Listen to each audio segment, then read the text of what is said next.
All I'm right. all set, recordings rolling on my end. Whenever you begin, I'll be ready to support you with details, facts, or a boost of enthusiasm. All Let's right. make this a great session. Okay. Welcome, everybody. Welcome. This is the What's Up Show. I'm Billy Boy, and I'm here with Sarah from Chat GTP. Sarah, can you introduce yourself, please? Hey everyone, I'm here to support Billy Boy on this journey. I'm Shania from ChatGPT, and I'm excited to help bring these stories to life. Let's dive into today's countries. All right. So today we're going to be looking at countries from Rwanda all the way up to Somalia. So we'll start with segment one with Rwanda, from tragedy to transformation. This country faces one of the darkest chapters in modern history and rebuilt itself. Exactly, Billy Boy. Rwanda's capital, Kigali, is now known for its cleanliness and safety. From the 1994 genocide to an incredible story of unity, it's a remarkable transformation. All right, go ahead and read all the important points of Rwanda. Absolutely. Rwanda's capital is Kigali. It gained independence from Belgium in 1962. The population is about 14 million, and the main languages spoken are Kinyarwanda, English, and French. The majority of the population is Christian. Rwanda is known for its endangered mountain gorillas and its leadership under President Paul Kagame. It's a symbol of resilience and transformation. Okay, talk about the mountain gorilla problem. Absolutely. Rwanda's mountain gorillas are iconic. The country's Volcanoes National Park is one of the only places in the world where you can see these endangered gorillas in their natural habitat. It's both a conservation success and a major draw for tourists. What's the average daily activity for somebody that's in Rwanda?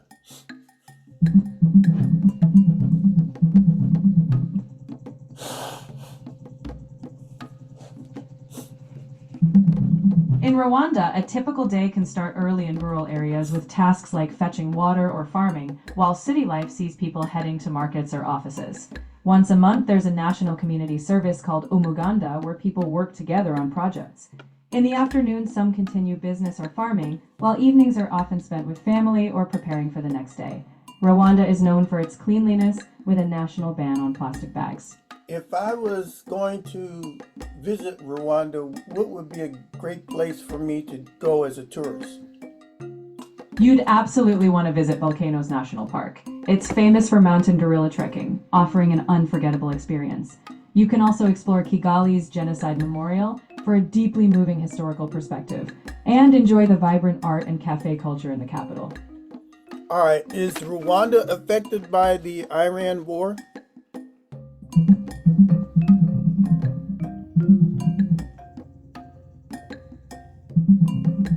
Rwanda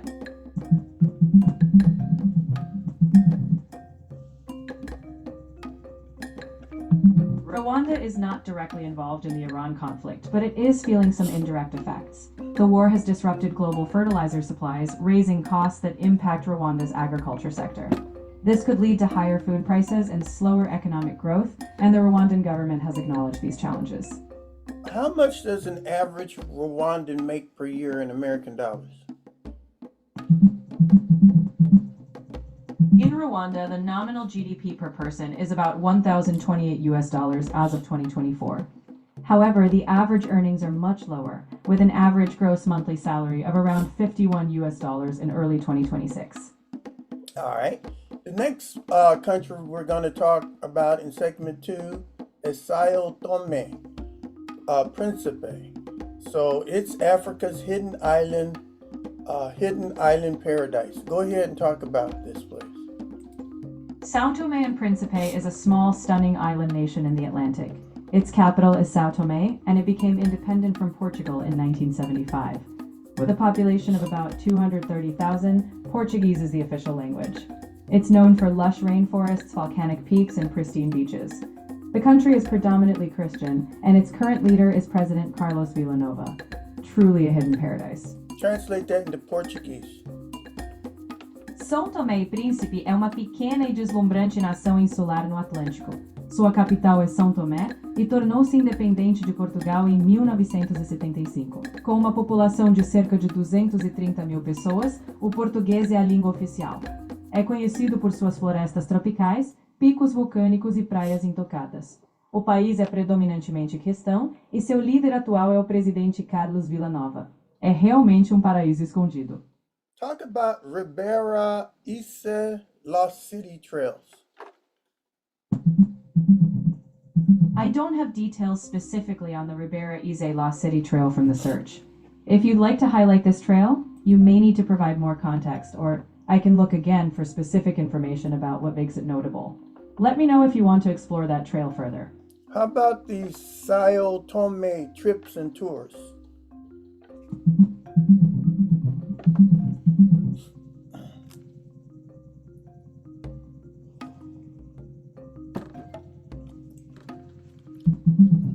Sao Tome and Principe is often called Africa's Galapagos, known for its rainforests, volcanoes, and untouched beaches. The best times to visit are during the dry seasons, typically January to February or June to September. Popular experiences include hiking in Obo National Park, visiting old cocoa plantations, standing on the equator line, and exploring pristine beaches. Travel packages range widely from mid-range to luxury, and most visitors enter visa-free for short stays. You can plan a mix of nature, culture, and relaxation. Translate that to Portuguese. São Tomé e Príncipe é frequentemente chamado de Galápagos da África, conhecido por suas florestas tropicais, vulcões e praias intocadas. Os melhores momentos para visitar são durante as estações secas, geralmente de janeiro a fevereiro ou de junho a setembro. Experiências populares incluem caminhadas no Parque Nacional do Obo, visitar antigas plantações de cacau, estar na linha do Equador e explorar praias imaculadas. Pacotes de viagem variam muito, de médio a luxo, e a maioria dos visitantes entra sem visto para estadias curtas. Você pode planejar um mix de natureza, cultura e relaxamento. I see that they grow cocoa. Tell me about the cocoa fruits that they grow here.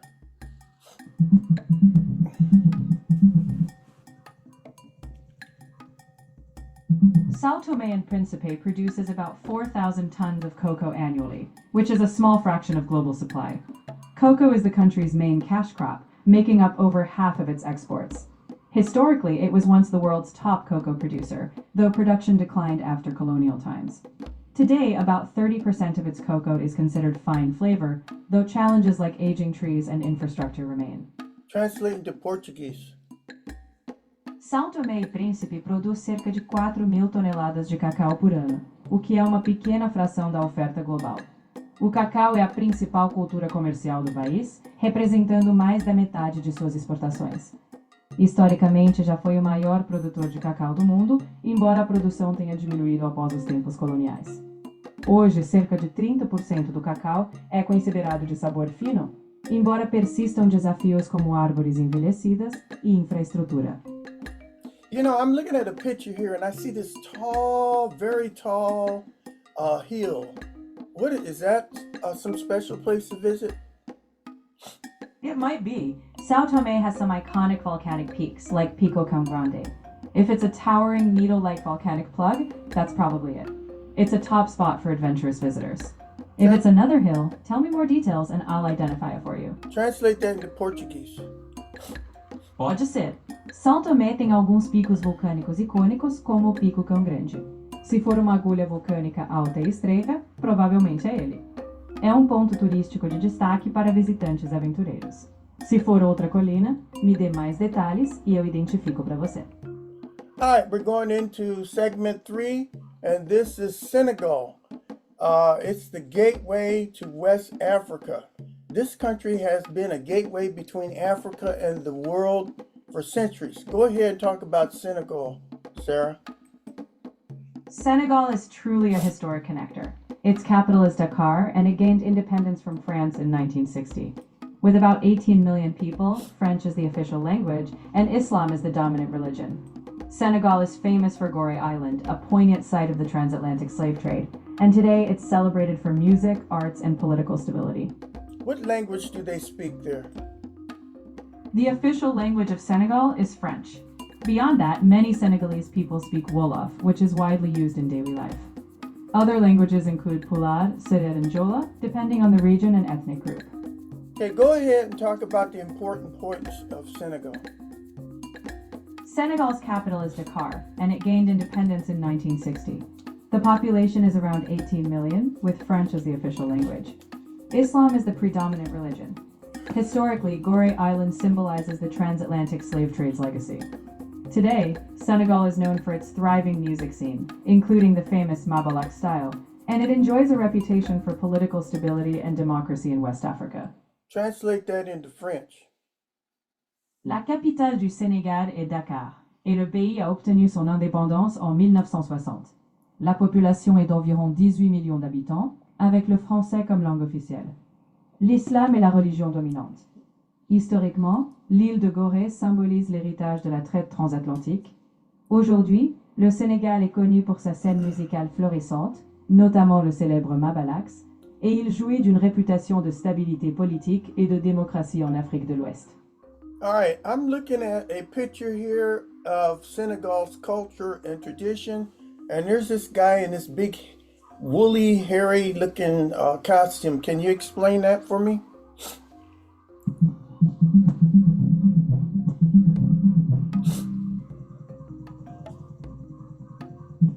The costume you're describing is likely from a traditional Senegalese performance. In Dakar, Sim dancers wear tall, shaggy suits made from wool or synthetic fibers. In the Casamance region, the Kumpo character wears a bushy costume made from palm fibers. Both are part of ceremonial dances or community rituals, so they're a key part of Senegal's cultural traditions. Translate that into French. Le costume que tu décris est probablement issu d'une performance traditionnelle sénégalaise. À Dakar, les danseurs Sim portent de grands costumes hirsutes faits de laine ou de fibres synthétiques. Dans la région de Casamance, le personnage Kumpo porte un costume touffu fait de fibres de palme. Les deux font partie de danses cérémonielles ou de rituels communautaires, donc ils sont une composante essentielle des traditions culturelles du Sénégal. Tell me about the fishing boats in Senegal. Are they named something special?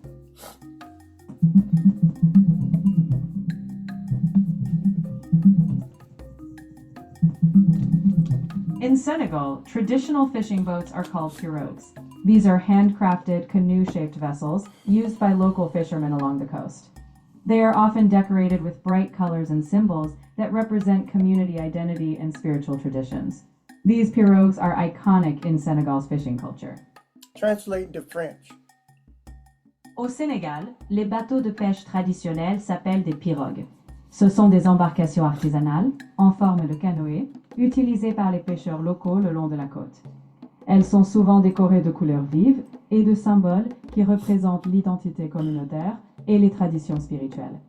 Ces pirogues sont iconiques dans la culture de la pêche sénégalaise.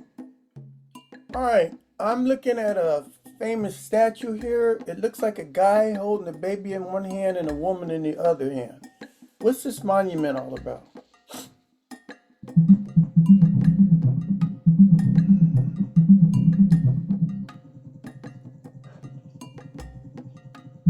The statue you're describing is the Monument of African Renaissance in Dakar, Senegal. It stands about 50 meters tall and shows a man holding a child while guiding a woman.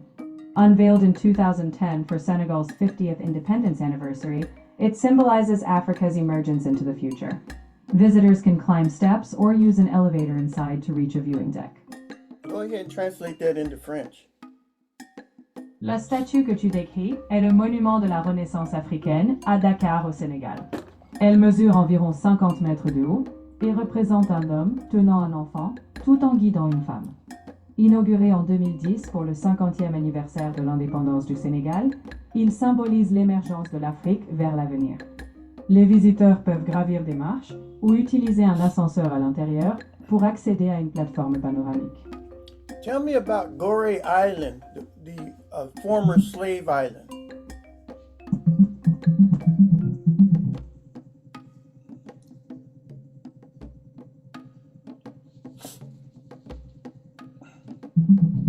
Gorée Island is located just off the coast of Dakar, Senegal, and is a UNESCO World Heritage Site.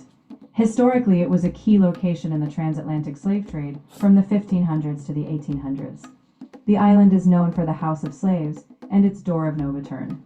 Today, visitors can walk the island, reflecting on its past, while it remains a living community. Translate that into French. L'île de Gorée est située juste au large de la côte de Dakar, au Sénégal, et c'est un site du patrimoine mondial de l'UNESCO. Historiquement, elle a été un lieu clé de la traite transatlantique des esclaves du XVIe au XIXe siècle. L'île est connue pour la maison des esclaves et sa porte du non-retour. Aujourd'hui, les visiteurs peuvent se promener sur l'île, réfléchissant à son passé, tandis qu'elle reste une communauté vivante. All right, so we talked about Senegal, a place that's known for music, art, and political stability. Now let's go to number 4, segment 4. Let's talk about Seychelles,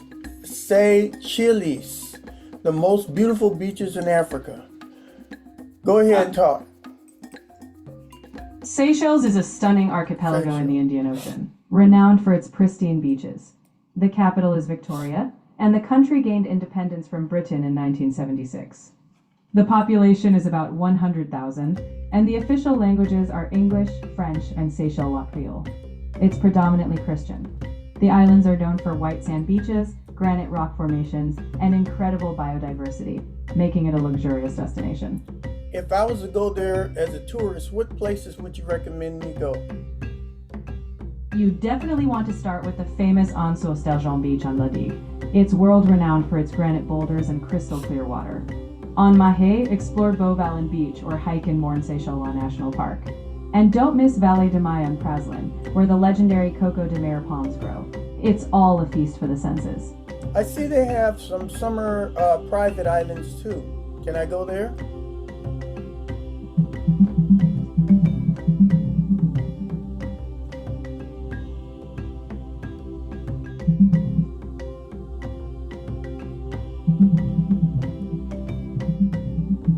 In the Seychelles, you can indeed visit private island resorts.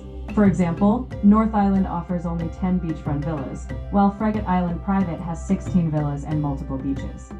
Dennis Island is known for a nature-focused, unplugged experience, and on Félicité Island, Six Senses Zil Passion offers luxury with wellness. These islands typically require boat or plane transfers, and nightly rates start around a few $1,000s.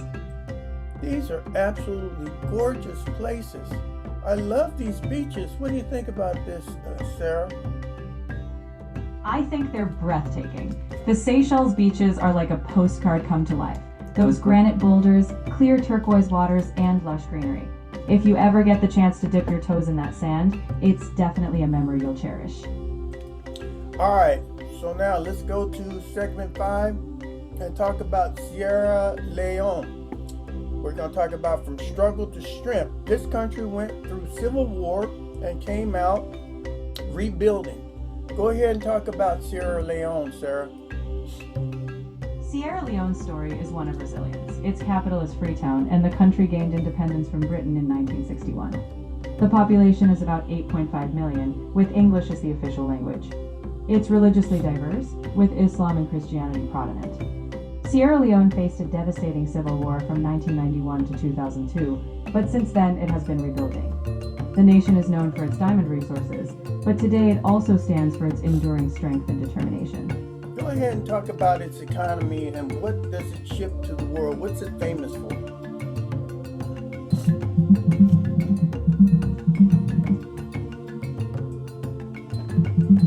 Sierra Leone's economy is heavily driven by minerals.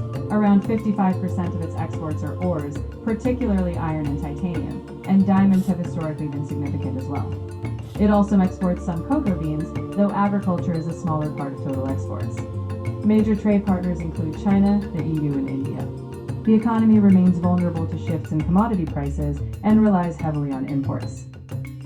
You know, I'm looking at the people doing the mining over here in these diamond mines. Are these diamond mines very precarious, dangerous to the workers?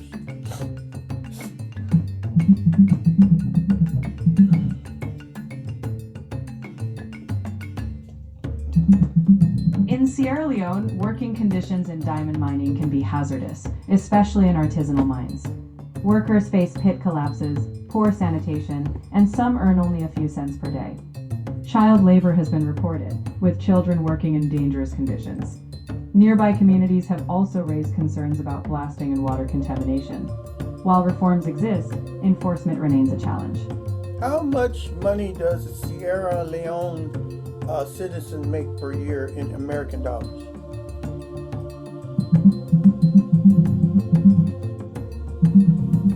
In Sierra Leone, the average income per person is quite low. As of 2024, the nominal GDP per capita is about 1,134 US dollars. On a salary basis, the average monthly wage is around 108 US dollars. This reflects the economic challenges many citizens face, even as the country continues to rebuild.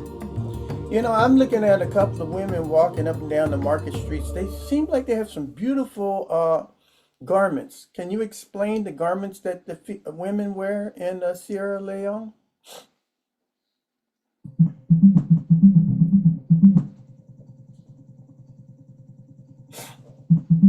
In Sierra Leone, women wear beautiful traditional garments. One key fabric is Gara cloth, known for its tie-dye patterns, worn as skirts or dresses. There's also kabaslat, woven for special occasions, and Creole women often wear bright print dresses. For group events, coordinated outfits called ashobis are worn to show unity and community connection. All right. So this is Sierra Leone. Are they affected by the Iran war?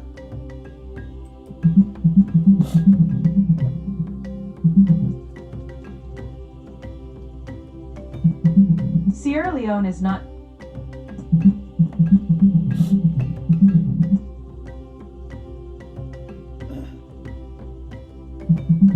Sierra Leone is not directly involved in the Iran conflict, but it could feel ripple effects. The country may face higher costs for fuel, fertilizers, and imports due to global economic shifts. At the same time, there could be opportunities if buyers seek more minerals, but no direct disruptions are reported. Sierra Leone has also raised concerns at the UN, emphasizing diplomatic solutions. All right, the last country we're going to talk about is Somalia. It's strategic and resilient. This country sits along one of the most important coastlines in the world. Sarah, go ahead and talk about Somalia. Somalia is located in the Horn of Africa with its capital in Mogadishu. It gained independence in 1960. The population is around 17 million, and the main languages are Somali and Arabic. Islam is the predominant religion. Though Somalia has faced decades of instability, it remains strategically important due to its coastline along major shipping routes. It's also culturally rich, known for poetry, music, and resilience in rebuilding efforts. Can you translate that to Somalia Arabic? الصومال تقع في القرن الإفريقي وعاصمتها مقديشو. حصلت على الاستقلال عام 1960. يبلغ عدد السكان حوالي 17 مليون نسمة، واللغتان الرئيسيتان هما الصومالية والعربية. الإسلام هو الدين السائد.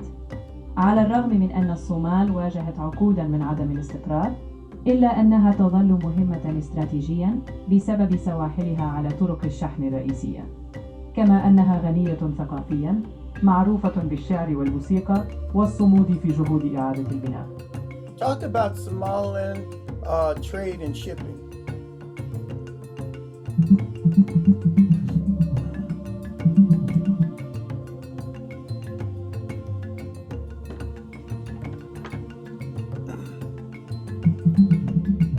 Somalia has a long coastline along key global shipping routes, giving it strategic potential for trade.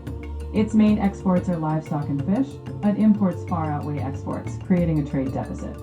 Ports like Berbera and Mogadishu are being developed, and future potential could bring billions in revenue. However, challenges like piracy and infrastructure gaps remain critical to solve for sustainable trade growth. Translate that into Somalia Arabic. الصومال لديها خط ساحلي طويل على طول طرق الشحن العالمية الرئيسية، مما يمنحها إمكانات استراتيجية للتجارة. صادراتها الرئيسية هي الماشية والأسماك، لكن الواردات تفوق الصادرات بكثير، مما يخلق عجزاً تجارياً. يجري تطوير موانئ مثل بربرة ومقديشو، ويمكن أن تحقق إمكانات المستقبل إيرادات بمليارات الدولارات. ومع ذلك، فإن التحديات مثل القرصنة ونقص البنية التحتية تبقى حاسمة للحل من أجل نمو تجاري مستدام. Okay, I'm looking at a picture right now of some Somalians in their garments. They have traditional clothing of Somalia. They have the sarongs for men and virtuous attire for women. Go ahead and talk about that, Sarah.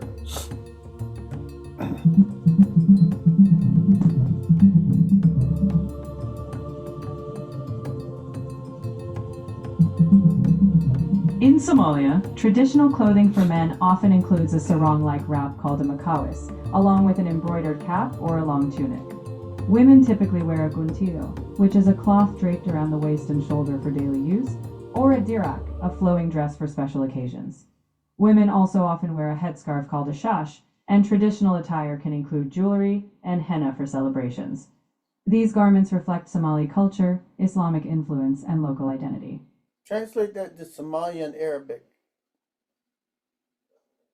في الصومال الملابس التقليدية للرجال غالبا تشمل المكاوس وهو إزار يلف حول الخصر بالإضافة إلى قبعة مطرزة أو ثوب طويل.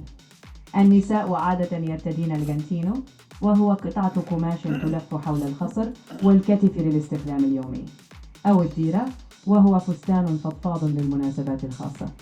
النساء أيضا يرتدين شاشا وهو وشاح للرأس، ويمكن أن تتضمن الملابس التقليدية المجوهرات والحناء في المناسبات. هذه الأزياء تعكس الثقافة الصومالية والتأثير الإسلامي والهوية المحلية. All right, I've got a picture of some camels here. Tell me about the Somalia camels.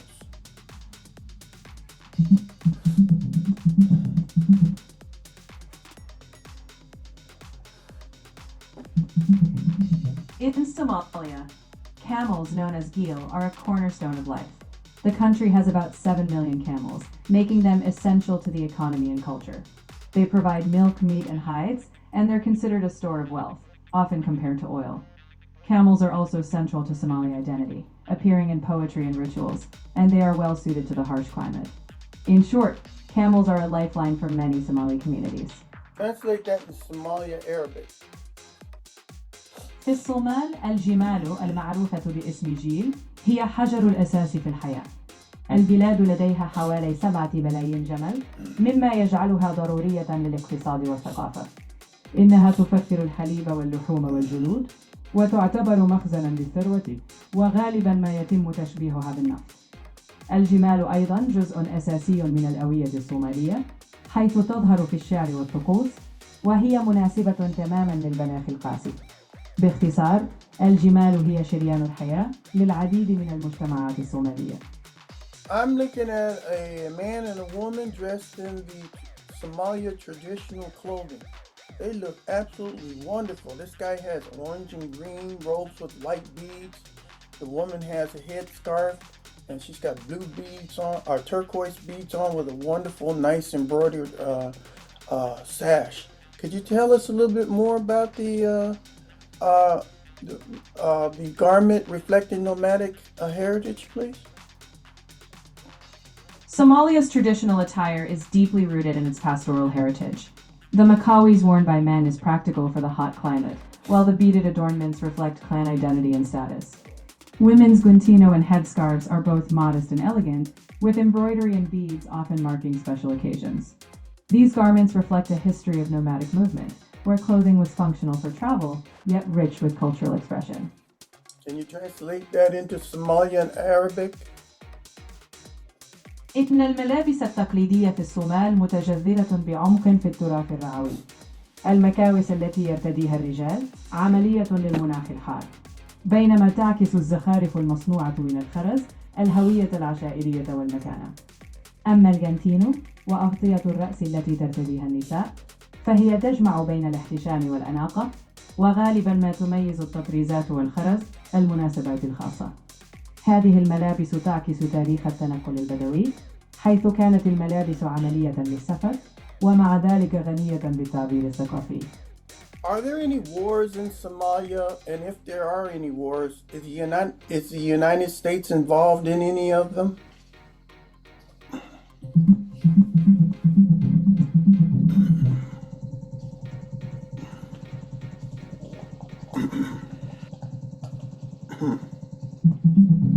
Somalia is currently facing ongoing conflict, primarily with the extremist group Al-Shabaab, which still controls rural areas and launches attacks. The U.S. is involved mainly through airstrikes and training Somali forces, focusing on counterterrorism. The U.S. also supports elite units and has agreements for strategic bases. Although there is no large U.S. combat deployment, the situation remains complex with humanitarian challenges. All right. How much does an average Somalian make per year in American dollars?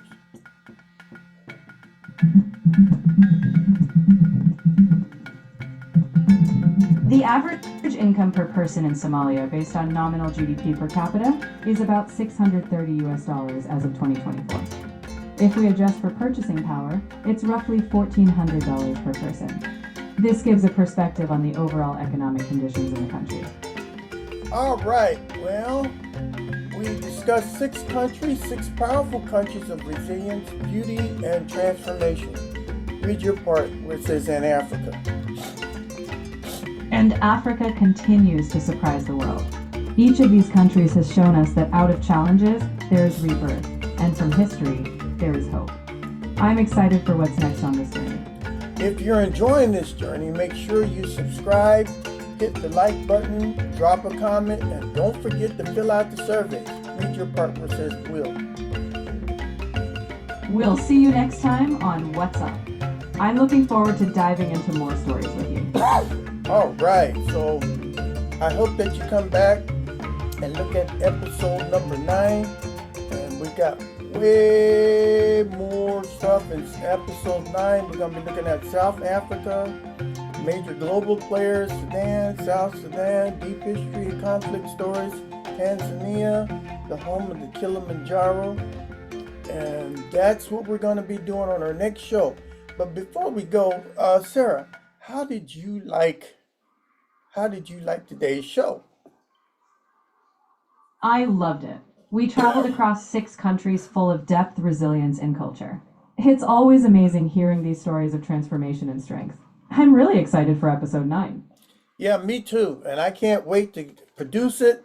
And we're going to see you next time on another episode of What's Up? What's Up? What's Up? I'm looking forward to it.